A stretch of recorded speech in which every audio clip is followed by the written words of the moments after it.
particularly so in this method, that what's going on here is important. The way you're thinking is important. And I'd like to just examine a little bit the mindset involved, because I'm sure there are people amongst this audience here who gamble. I gamble myself, okay? I gamble myself. But what I want to do is to take you out of the gambler's mindset. Because, unfortunately, the gambler's mindset is essentially flawed. Why is it flawed? Well, let me tell you why it's flawed, or why I believe it's flawed. This is the serious stuff now, folks.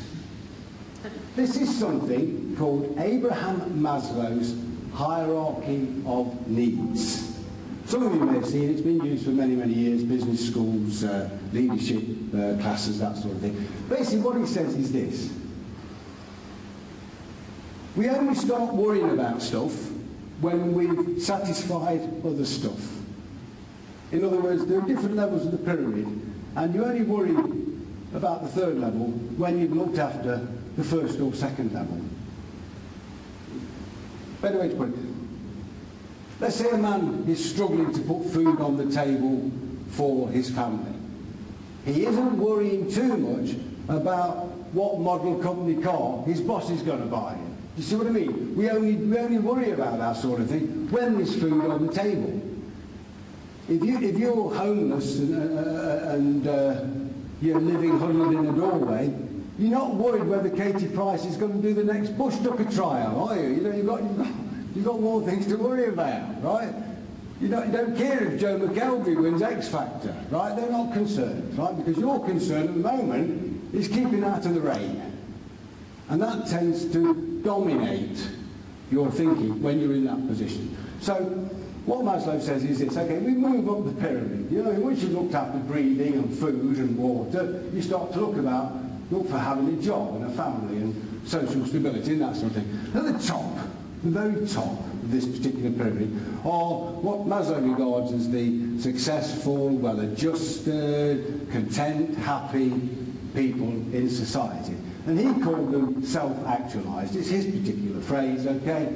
Basically, it just means they've read the writing on the wall, they know how many beans make 5, and they've got it sussed, right? So they can now live happy and successful lives. Now, how does this apply to gambling? Let me tell you. Many, many, many people, apart from Maslow, who studied Maslow, agree with his definition here. These are the 3 tenets, the 3 characteristics of self-actualization. Forget 1 and 2, I'm not bothered about them for the minute. Look at the middle one. Detachment from all outcomes. Now, students of Maslow have taken this idea, obviously, put it into their own words, and essentially what they've said is this. If you want to achieve success, you do what you do in the best way you can, whilst remaining completely emotionally detached from the outcome. Can you imagine being like that? I wish I was like that, because I'm always worried about the outcome of what I do or the effects of what I do.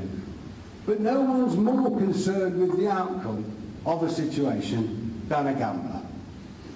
And if you doubt that, please go to a horse race meeting and observe the complete emotional detachment from the outcome just as a horse race is finishing. Yeah. Glorifying the silence. You know it's not true. You know it's not true.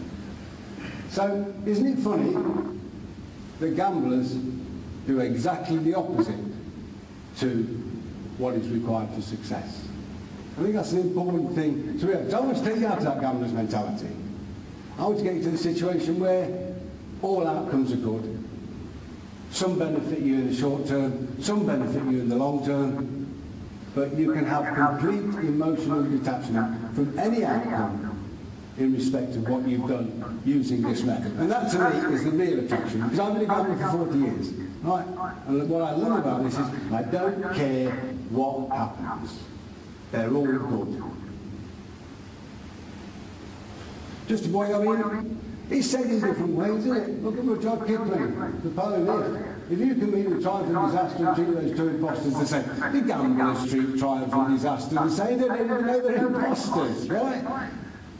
Triumph is winning over the moon gym.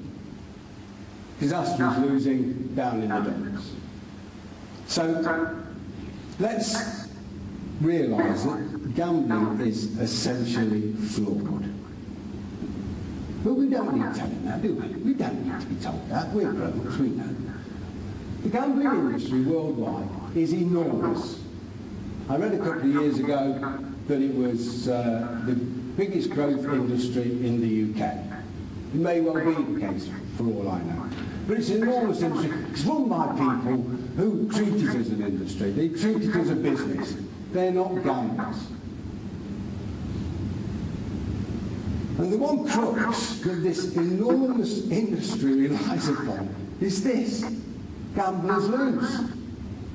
Because if gamblers won, there would be no worldwide gambling industry if you think about it. There'd be no William Hill, there'd be no Ladbrokes, there'd be none of these poker casinos and all that sort of thing. The only reason this enormous industry, and it is truly gigantic, is because gamblers lose.